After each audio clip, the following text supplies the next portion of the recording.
Well, hello there, everyone. How you doing on this magical Monday? It's March 13th, year 2023. Yeah, first quarter is slowly counting down, isn't it? Yeah. Anyway, hopefully you're doing fantastic. And this is Mazske Finance, coming to you from South Florida. Unknown how much longer I'll be here. Anyway, before I get started, my normal disclaimer. I'm not a financial advisor. I'm not a CPA. I'm not an attorney. I'm not a nutritionist. I'm not a doctor. Nothing like that. Hopefully there's not much of an echo. Hello, hello? Not much of an echo right now. This room is much more bare than normal. The soundproofing I had done, or sound blocking, whatever, is pretty much gone. Excuse me.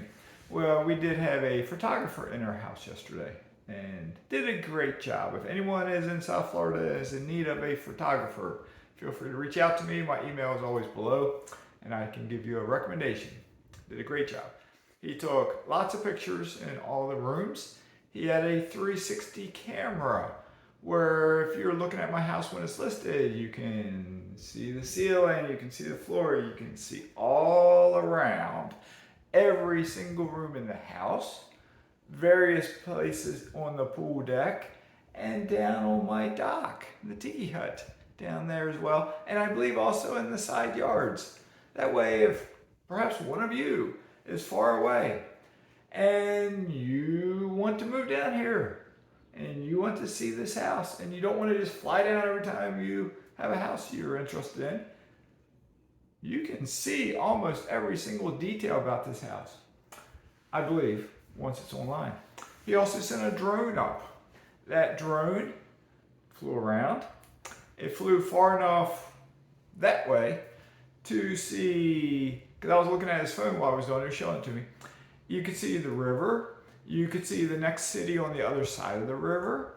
You could see the neighborhood. It was pretty cool. Technology, my friends, technology. So how can technology benefit you? A lot of ways. In your chosen market, if you want to get real estate, let me back up just a minute. If you want to buy stocks, if you're just languishing in a S&P 500 fund or total stock market index fund because you've read over and over and over again, this is the best way to do it. You just save 10% of your salary or 20% of your salary and you put it into your 401k, you put it into an S&P 500, and you wait 30, 40, 50 years and the magic happens. I read all that stuff. I fell for it. And it might say, in 50 years you'll have $1 million, or in 40 years you'll have $1 million. Well, by golly, that's all fine and dandy. But why do you want to wait till you're elderly to get that mythical $1 million? Because if you're like me and you're not making a lot of money in your working career, you got to save an awfully lot to get that $1 million. But now, let's say you can buy real estate. Okay? Let's say you can buy a house, a rental property, for somewhere around $100,000. All right? And you had $1 million. Okay, you can pay cash for 10 houses, right? But young grasshopper, here's the magic of real estate. You don't have to pay cash for 10 houses.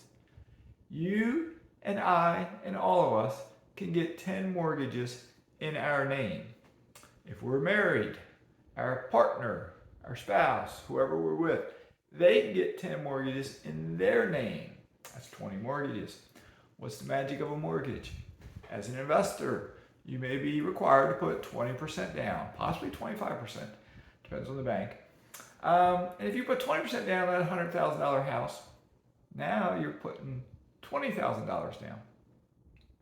So with $100,000, you could buy roughly 5 houses because you do have closing costs to pay. All right, so it'd be a little, say it might be $24,000 you pay, $25,000, okay, because you do have closing costs. All right, and there are creative financing ways. There are ways to come up with that $25,000 if you don't quite have it in the bank, okay, in savings. You can get a little assistance. I talked just the other day about how I got started, and I used a very small HELOC. My HELOC was $30,000. I used that to help me get going.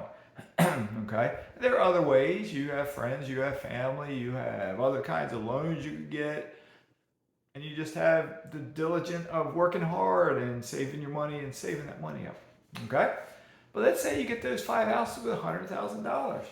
And let's say when you run your numbers, after you withhold all the withholdings, your mortgage payment, principal, interest, taxes, and insurance. You can look all of that up pretty much online or with a phone call or someone or an email. Figure out what your payment's going to be. How much do you pay your property manager? Let's say it's 10%. You put that in there. And then don't forget, you have to hold out for vacancies, repairs, and capital expenditures, because repairs will always be needed. Periodically, you will have a vacancy. Okay? When you have a vacancy, you still need to pay the mortgage, and you don't have rent coming in. When you have a repair, I had a repair the other day. What was it? I had a leak in a roof. It's wintertime up in the north, and it had to get fixed ASAP. Not that long ago, I had a furnace go bad. It's wintertime. It was like a month or two ago. It's cold up there in northwest Indiana, and I had a furnace go bad. $3,000 later, the furnace is working. It's a new furnace. Okay, so things happen. You got to withhold that money. What I routinely have been holding is about 20%. Okay, and when I say withholding, I don't separate it in the bank. It's all my rent money goes in the bank. I keep my reserves in the bank. I don't just separate things. I'm not the most organized person, but I always keep reserves in there. In hindsight, so you can learn from my experiences, I need more reserves. I should have had more reserves. Okay, I got a little too eager with some of my investments. I should have had more reserves because I've been doing a lot of rehabs and a lot of repairs. It's costing a lot of money. Okay, but seem to be over the hump, even though there was just a leaking roof and a bad furnace. Okay, but rehabs can get expensive. Okay, so keep that in mind. Okay, like I said, I routinely would withhold 20%. In hindsight, maybe I should withhold 25%, 25 to 5, perhaps, because the repairs got pretty frequent there for a period of time. Okay, got expensive. All right, so with that being said, if you had that mythical $1 million, or if you had a mythical $1 million to put into real estate over your working career, think about that. Instead of saving it up over your working career, you now, as you got it, you put it into real estate. So as you saved up that, say roughly $25,000, you bought one rental house. Now when it's cash flowing, because all those expenses I talked about, after you subtract principal, interest, taxes, insurance, property manager fee, vacancies, repairs, capital expenditures, and any other fee you might pay, after you subtract all that, you should have positive cash flow. That's your yield, how much you're making, your percentage you're making, positive cash flow. I usually strive, based on the price I buy my houses for, to positive cash flow about $250. Okay? The beauty of real estate, again, is if you're cash flowing $250 from day one, that will increase over time because you will have rent increases over time. It might be a year from now, it might be 2 years from now. Your rent may go up $50, it may go up $25, $50, $100. You may be like me and a tenant moves out, you may spend 20 grand on a rehab, and when a new tenant moves in, they are now paying $400 more in rent than they were before.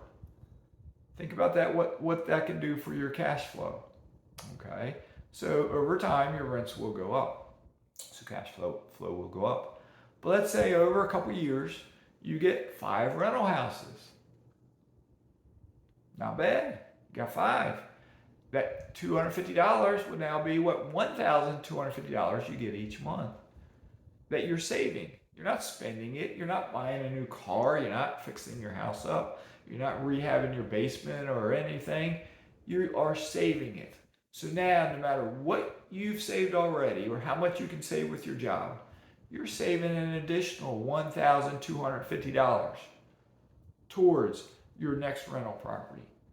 But in reality, perhaps rents were increased. Maybe that $1,250 you're saving is actually $1,500. Maybe it's $1,750 or maybe it's $2,000. Okay? But that should help you save up to buy another rental house even quicker. and then you'll have 6. And then you have a little bit more cash flow coming in. So a little bit quicker, you get number 7. Or maybe you save up and you buy a duplex. You get 7 and 8. And you got a duplex. Now you got a little bit more income coming in. That's the magic of real estate. Okay? Now, a little star, a little caveat, a little thing to remember is real estate's work. No matter what anybody tells you, no matter what any other YouTuber may say, anything, any blog you may read, real estate is work. Okay? It can, if you allow it to, it can stress you out. All right? So you got to be aware of that. It's not passive income. If you want passive income, get accredited and then invest in syndications or oil drilling or mineral rights acreage like I do. I don't do any work for my 2 different oil drilling mineral rights investments. Just once a month, sometimes twice a month for each investment. I get income coming in. I just sit back. And when I get the emails with the income, I put it in my spreadsheet so I can track it, figure out what my returns are. All right? Returns haven't been quite as much as I wanted, but like everything, I do my due diligence. I look, read, and study as much as I can. And with any investment, there's no guarantees. With any investment, there's outside forces. I can't control them. With both of my oil drilling mineral rights acreage investments, I do truly believe that both are primed to take off and that they will take off for me in the next month or 2 or 3. Okay? I'll keep you posted. But with that being said, Mazske's Castle is going online tomorrow to be listed to be for sale. Hopefully tomorrow. All right? Photographer was here yesterday. My real estate agent should have the photos by now, and it should go online tomorrow. Real estate agent told me he doesn't list on the 13th of the month, even though it's not a Friday. Superstitious, I guess. He'll list on the 14th. Right? Yeah, tomorrow's 14th. Okay. Still got a calendar up over there. All right. So we'll see how that plays out. I might be sitting here 6 months from now saying, still waiting. Or maybe no one bought it and I'm here. You see stuff back on my shelves because I unpacked. Or maybe later this week I'm telling you, boys and girls, Mazske got an offer and he accepted it. And it's a cash buyer. And I'm moving out in April 1st or whenever it may be. Or maybe I'm got a mortgage buyer and projected closing will be May 1st. We'll see. And many of you have moved before. I'm doing something different now when I move. I'm moving outside the US, but I'm also not shipping stuff with me. No furniture. We may fly first class when we go down there. A little splurge. Hopefully I have points to pay for it. Because on the airlines that I would use, if you fly first class, you can take 2 baggage a piece without paying extra. And I think each bag, there's a weight limit, I think, could be wrong, of 72 pounds. That's pretty heavy. So we won't have that much, I don't think. But we do probably plan to get 2 large suitcases each, fly first class, and perhaps pack up a box that we will ship down also. A box, cardboard box, that we will ship. Ship it UPS to Miami. I'll have an address in Miami, and that will forward on down to the country that I am going to, which you know where that is. I've talked about it in my videos. So we'll see. Which also means we need to deal with everything in our house that we have. A lot is packed up. Other stuff is in closets. There's some stuff in the closet over there in front of me. Some stuff we're going to keep. We're going to keep a lot, and we're going to put it in storage, which means we got to pay for it. I've never liked storage. I've never used storage in my life like that. We also have 2 vehicles. I do have a buyer for my one vehicle, and I did have someone that watched one of my videos reach out to me and say perhaps they want to buy my other vehicle. Perhaps. I have two different price points. The more expensive one, I got a buyer for. The cheaper one, Perhaps one of you viewers may want it because someone reached out to me. But if not, because it is a cheaper price, it's my Toyota Camry. I don't think it'd be that hard to sell. Okay. So it's not near as much money. And Toyota Camrys are known to go forever, right?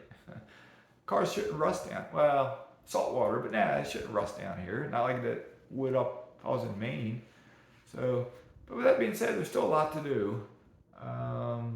There's always stuff to do. And I better get off here because there is stuff to do. All right. So y'all have a great day. I may come back to you sporadically. I may come back to you consistently with videos. I don't know how the next couple weeks will play out. I don't know how today will play out. So with that being said, have a great day. Stay safe in all you do. And make sure you do get on that property ladder and start buying real estate. Have a great day. Mazskes signing out.